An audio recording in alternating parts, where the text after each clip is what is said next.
Hello everyone and welcome to another edition of the Banner Press Coaches Show. My name is Joe Alberico, the sports editor for the Banner Press, and of course I'm joined as always by Brenham High School football coach Eliot Allen. Coach, it is playoff time and your Cubs are playing host to District 14 5A third place finisher Boerne-Champion at 7:30 p.m. on Friday night at Cub Stadium.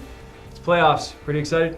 Yeah, I think everybody is excited. The coaches are and kids, and I'm sure the town. Everybody's fired up when it gets playoff time. There's just a little different vibe in the air. So.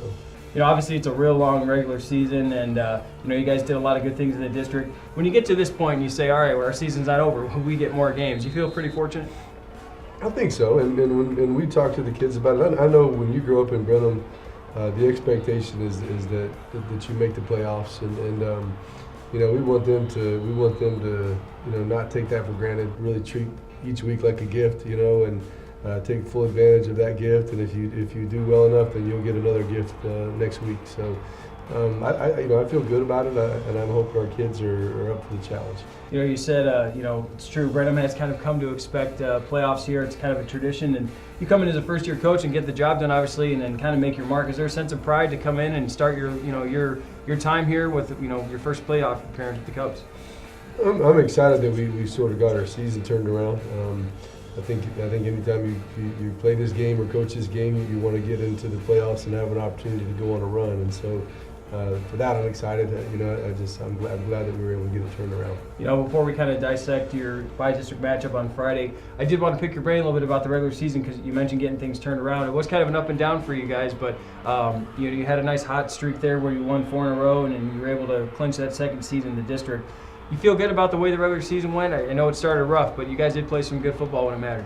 I do. Obviously, we're all very much focused on results, and there was maybe a game or two early that we maybe would like to have back, but I do feel like that our kids improved each week.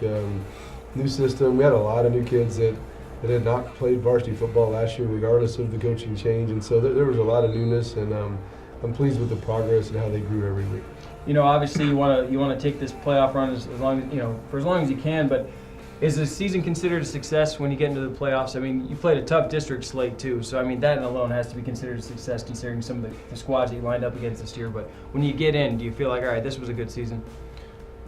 I think so. I mean, again, I think we all felt like we should get into the playoffs, and I don't say that to be cocky, but I think that's just in Brenham, Texas. You just come to expect that, and so while that is exciting to get into the playoffs, I think our goals are hopefully larger than that. You've been coaching for a long time. You've had a lot of success, and I think it's fair to call you a veteran of this profession. And I guess I want to ask, how do you approach the playoffs each year? You've been doing this for a long time, and you've had a lot of playoff appearances. So, what is your approach when the game's really it's win or go home now?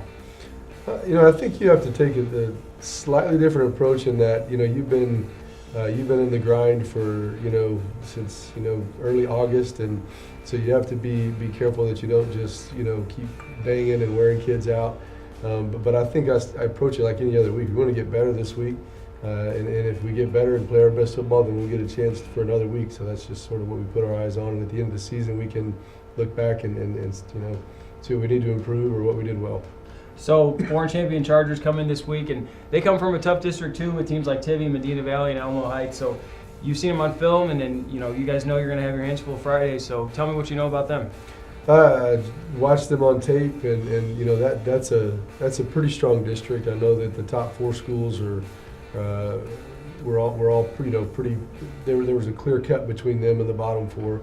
If you look at people that they played, it's obviously a strong district. I think that Boerne-Champion is, I believe that they're, if not the best team in the district, I mean, they're right there, if you watch them play.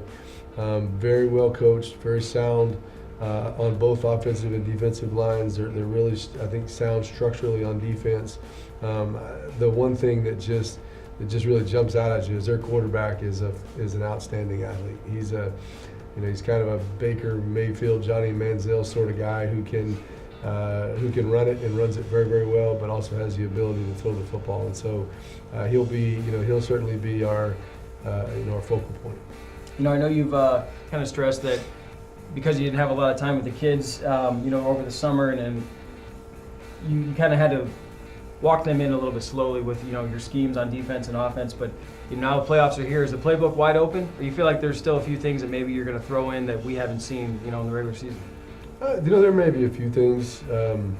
There's a big playbook that probably everybody has, but you can't go into each week with that whole playbook. I mean, you have to go in with what you feel like one works well against your opponent, and two that you can execute. Because if it's not going to work well, or the kids don't have the ability to execute it, then probably going to be a waste of time. So.